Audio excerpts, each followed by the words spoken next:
Today I'm going to tell you about how to actually approach the process of gamification of any app. What I usually do is to first try to understand the user, because you should tailor your gamification and your strategy to the users you got. You would gamify the app differently for a user that is 15-year-old and completely different for 40-year-old group. How to start gamifying your own app? As you know, gamification grows in popularity. It is because it uses techniques that actually work and can increase your user retention, can increase your conversion rates, and increase your revenue. So why not do this? But many people who start their journey of gamification actually either not do it properly at all or overdo it totally. And I would like to tell you today how to actually approach this.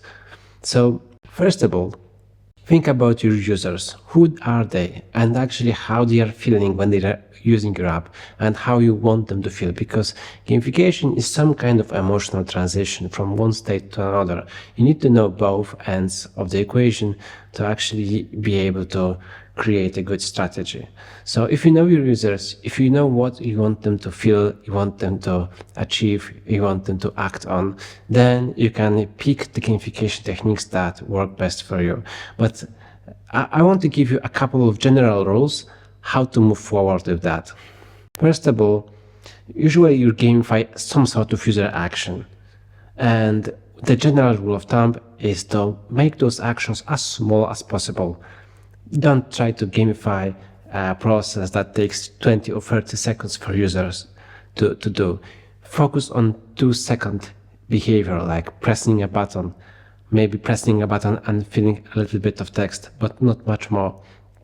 It is because gamification should not feel like work for the user. They shouldn't feel like it is lots of energy. It's expending their energy. They should feel like it's almost nothing and they're getting their rewards for free. And about rewards. Rewards are a very important part of gamification.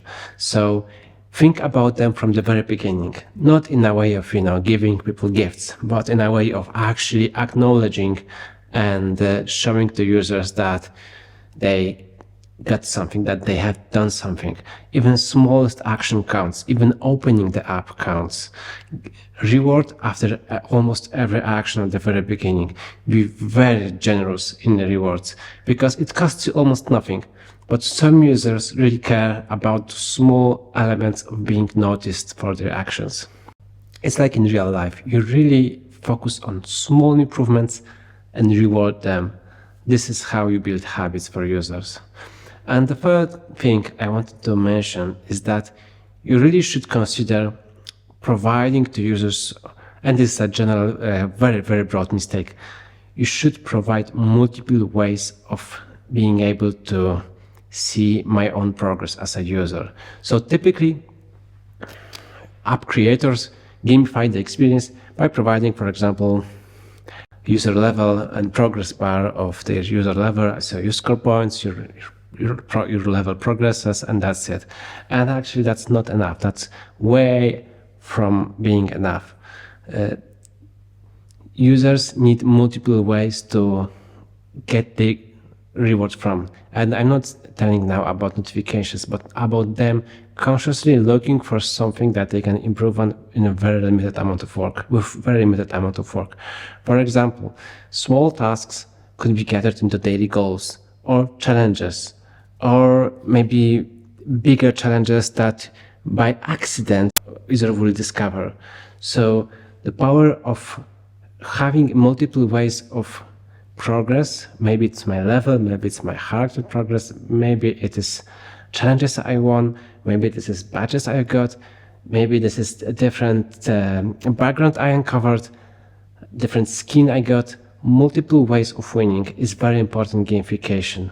So don't think about your app like a game. Think about a tool of measuring user success. And if you do like this, I promise you, you will get a lot of results. Bonus point is the surprise. So once you reach there, once you have all discovered what I mentioned, so very, very small tasks, rewarding for almost everything, and having multiple ways for users to see his progress and his growth. Once you got that covered, you can think about surprises. Surprises are extremely powerful. If user is not expecting anything extra and he's getting it, then it's multiplied a lot. One small thing about surprises, they multiply the user emotional state, so you shouldn't add extra surprise when presenting a bill to a customer, because he might have some negative feelings going on right now, and the surprise will actually multiply that. So be careful with that, but remember that surprises are very important. There is a famous study done in the 70s when some people found a dime by the copy machine while others didn't. The dime was placed by researchers, and they actually surveyed the people who used the copy machine. The ones who found a dime, just the dime, scored much higher in their survey, telling that generally their life is much better. So I hope that this was an interesting video for you. Just to recap, we are looking at 4 major elements, which are micro tasks, rewarding very often, multiple levels of showing users his progress, and the power of surprise. If you leverage all those, I promise you, you should get a very good results, because the users will actually get hooked into your app and to your experience. So I hope that you liked that video, and I am going to provide more of the insights, more of the things that I actually teach to business owners and companies through my consulting, so that you can actually access that for free. Thank you.